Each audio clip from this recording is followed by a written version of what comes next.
You were telling this jury about your oldest sister, Grace. Yes. Continue.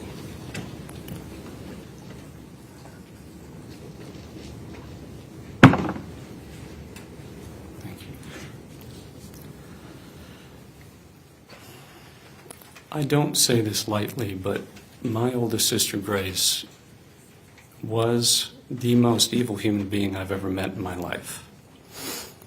She was 10 when she came into our family.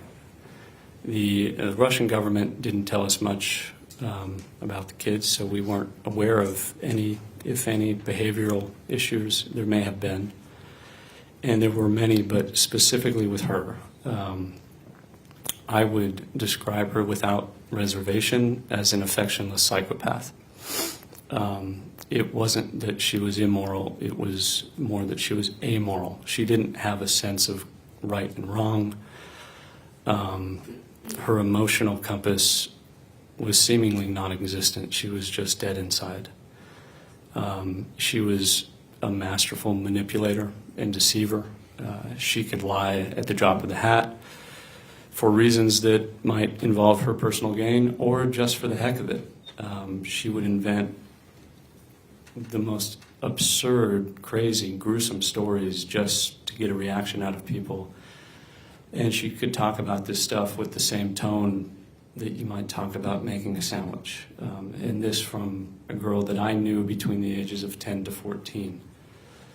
It was incredibly disturbing, and the things I learned about that type of personality have stayed with me my entire life because I've never met someone like this since. And with one exception, I had never even heard someone describe another human being like this. And one of the things that is so dangerous about someone like this is, she was literally like a vampire who would just suck the goodness out of other people around her. She could be very emotional, and she would fake these emotions in order to elicit a response in you, a sympathetic response. And if, for instance, you were accusing her of doing something like stealing or hurting one of her siblings, she would weep and just beg you to believe her and say, no, I didn't do it. And then if you would present her with irrefutable proof that we knew you had indeed done this, it was like a mask would just fall off her face. And I mean, she'd just look at you with shark eyes. Greg, what do you got? Yeah, I'm starting to see a pattern here. Let me tell you right up front who this guy is going to make me think of. He's going to make me think of the guy who shot the CEO of United Healthcare, because he's able to separate a person's value based on behaviors, which is interesting because, Chase, to your point, that might be the reason that he is so calm and so contained. He may not be at all a psychopath. He could be. Once people get to the point of reconciliation where they're going to go and do something, they're calm. They're calm. You think about all the, not that they weren't psychopaths, but all the 9/11 guys all were out doing social things the night before they went and flew these planes into buildings. We also know that, for example, actually one of the news anchors I know called and said, what do you think's up with the guy long before they found this guy, Luigi? And I said, he's a Robin Hood type. And she said, why would he show his face? I can't imagine a guy who's planned he's going to go kill somebody and show his face to somebody. I was like, because he's past that point. He's made a decision.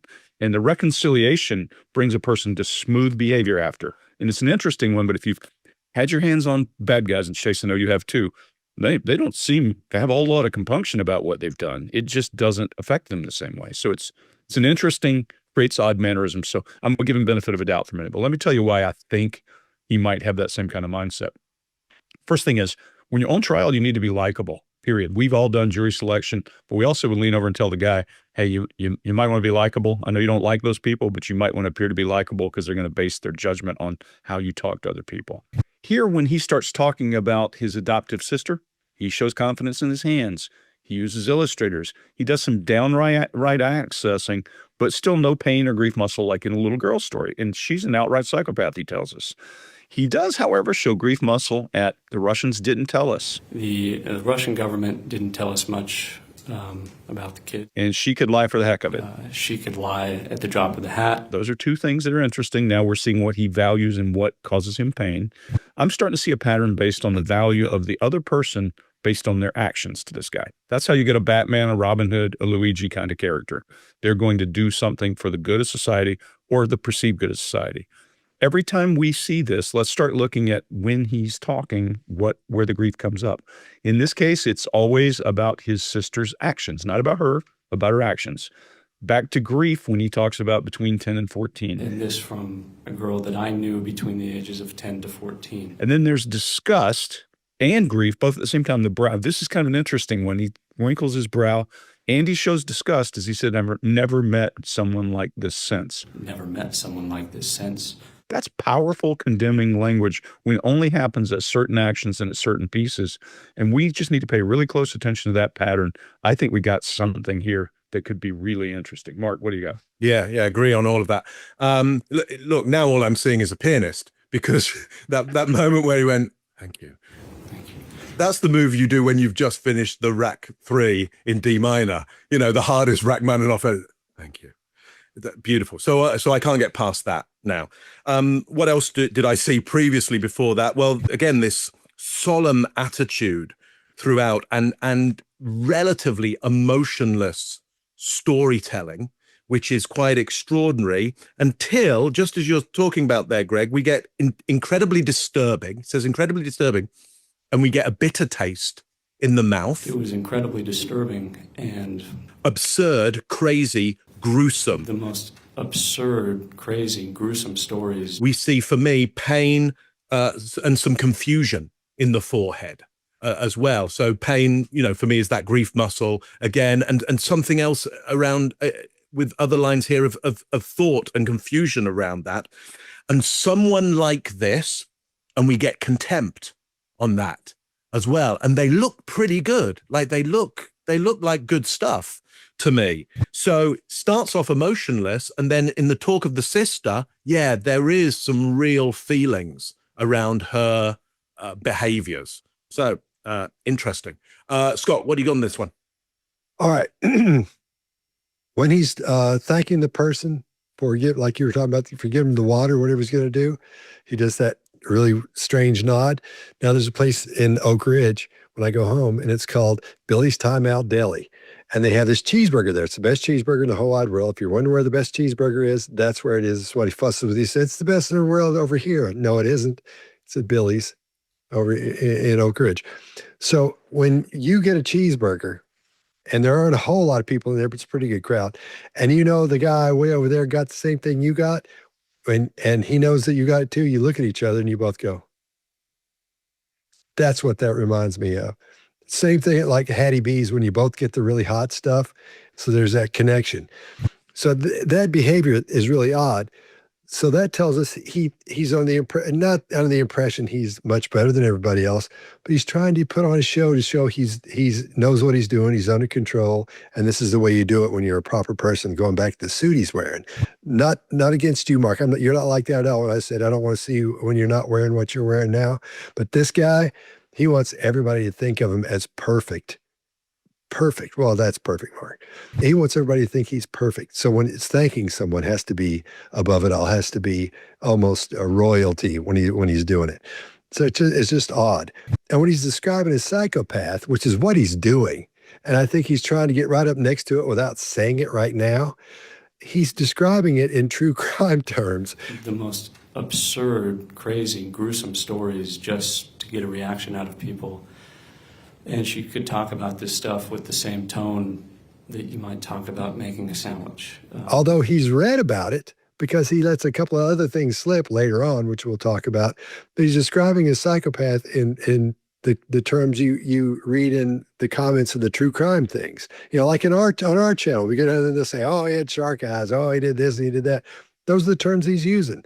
So I think he's trying to connect with the jury and say, I think he's talking about a psychopath, because he talks about how he's learned about him and the things he's read and things like that. But he doesn't allude to that he's read the medical stuff on him, just the stuff that he's out and heard and read about him.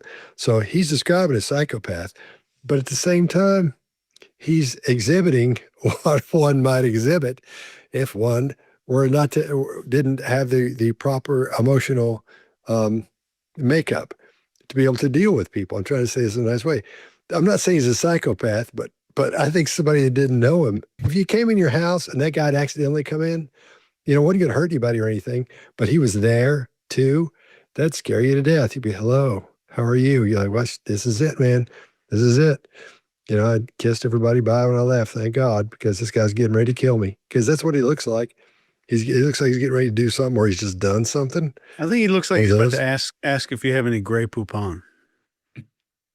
Along with that, that's what would make it the scariest. If he did that first and then gutted you. Well, But if he you're was in in the my kitchen. house, you probably wouldn't get that opportunity. Yeah. Well, He'd be he looks like, downstairs here playing He'll the be piano. asking for medication. He'd be doing some Chopin downstairs. He'd be on the it Joanna. looks like he's trying to hypnotize the guy he's talking to. You know, that's another thing. It's just weird, man. This whole behavior is weird. So he's spot on with the traits he's bringing up to describe a psychopath accidentally, to let someone know, I think he's talking about a psychopath. I think that's what's happening here. So I believe he did have this personality type in his life from the way he's presenting it. And I think maybe he's the one that had, I'm not saying he's a psychopath, but I think he might be talking about himself, as odd as that sounds. So I don't know. Is that everybody?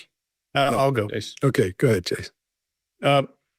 Everything he's saying is beautiful here. He's describing being horrified at a psychopath who speaks about horrible things in the same way you might make a sandwich as he's doing the same thing. It's chef's kiss perfect. Here's the vocabulary he used to talk about her being a psychopath: evil, affectionless, psychopath, masterful, dangerous, vampire, and shark. Exhibit A. So the prosecutor painted out how cold and stern he was. It lays out the murder step by step without breaking a sweat. And this is in the overall narrative. And that's a strong sign he wasn't really feeling any remorse.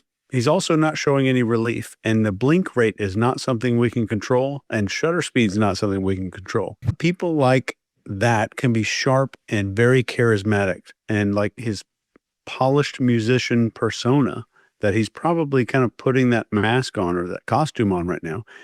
But then it kind of doubles back with this altruistic angle that he's going for here with, which kind of muddies the waters. It could be a real, maybe an internal struggle, or just maybe a mask that he's keeping up. But he was a classical pianist and got famous for memorizing, I think, all of Beethoven's symphonies. And Correct. I think there are 9 or 12 of them.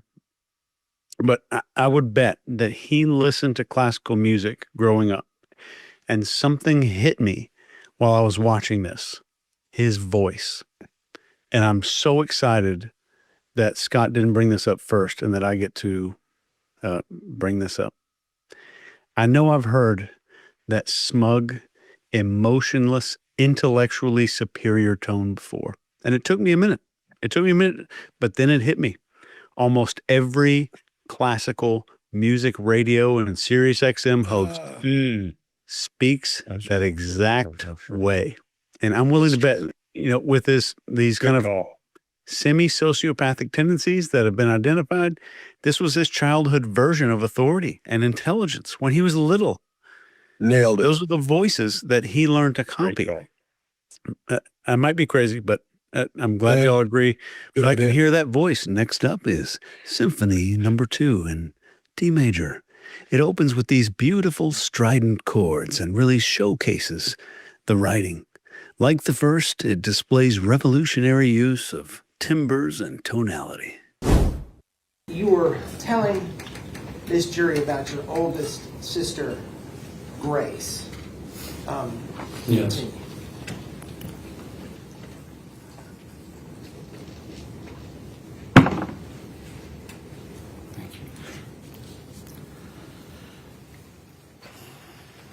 I don't say this lightly, but my oldest sister, Grace, was the most evil human being I've ever met in my life.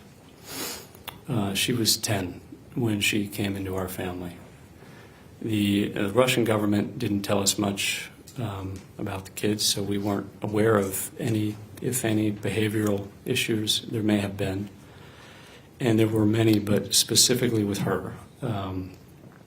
I would describe her without reservation as an affectionless psychopath.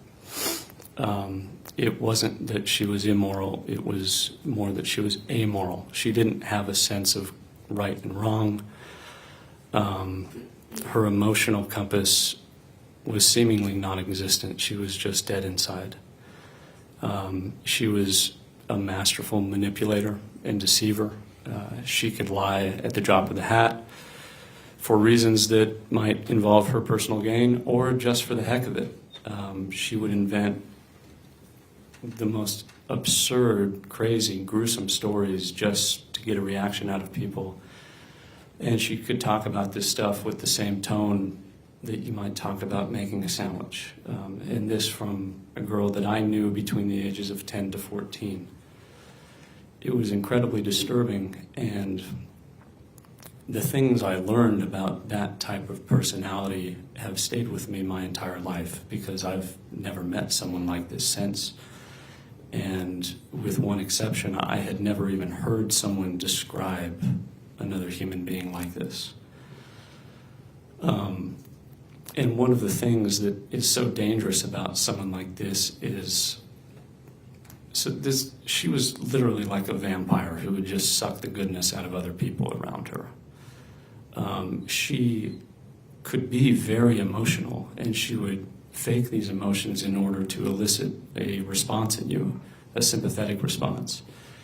And if, for instance, you were accusing her of doing something like stealing or hurting one of her siblings, she would weep and just beg you to believe her and say, no, I didn't do it. And then if you would present her with irrefutable proof that we knew you had indeed done this, it was like a mask would just fall off her face. And I mean, she'd just look at you with shark eyes. If you like this video, get the full body language breakdown and analysis on our main channel by clicking this video right here.